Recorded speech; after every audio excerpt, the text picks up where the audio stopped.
Some 78 years from today, resolution of Pakistan was tabled on 23rd of March 1940. This day, 23rd of March, is being celebrated within Pakistan and even outside Pakistan where Muslims live, Pakistanis, with a lot of emotions and enthusiasm. Almost 99% of our country's population is Muslims.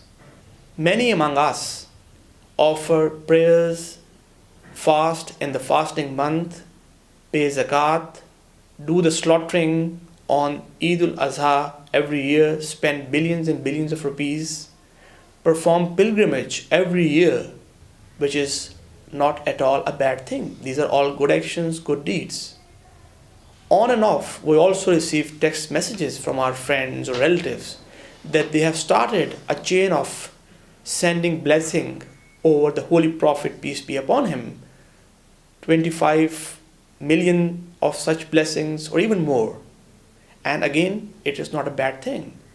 But the thing which saddens me and the question which we must ask ourselves, that with all this in place, why our country, Pakistan, ranks 160th spot when it comes to the country's list of honesty. I mean, we have 160th spot when they want to know who is number 1, number 10, number 50, number 100 in terms of honesty. Isn't it saddening and worrisome that we have lost the respect and self-esteem of being a Pakistani citizen in the eyes of the rest of the world? And we can only blame ourselves for that. I mean, when we go to a local market here in our country, we always prefer an imported product over the local one. What is this? This is the lack of confidence we have within us about the locally made product in comparison to the one which has been manufactured abroad. Look at our education system today. It is so very hollow. You might have heard that some 50 years ago, parents in Malaysia and the nearby countries used to send their children to Pakistan for studies. Let it be any other field like sports or medicines, we stand far behind from the rest of the world today. In my opinion, one of the prime reasons for this decline is lack of self-accountability. Despite on improving ourselves, we're always criticizing over others, which is not something very appreciable. Unfortunately, we are least bothered to ascertain our duties and responsibilities. I mean, we are citizen, at the same time we are family member, we are friend to someone, we have relatives, we have neighbors.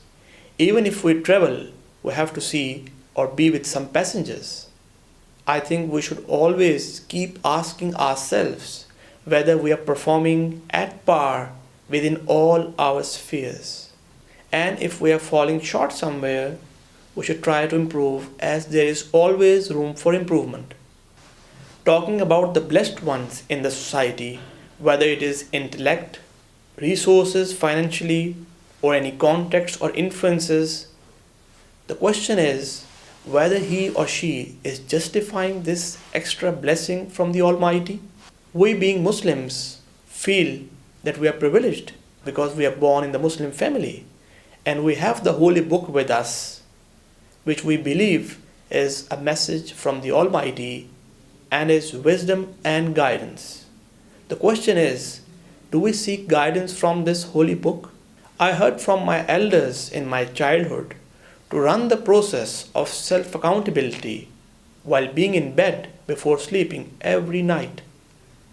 This would help you to be a better man the next day. Any country or a nation comprises of people.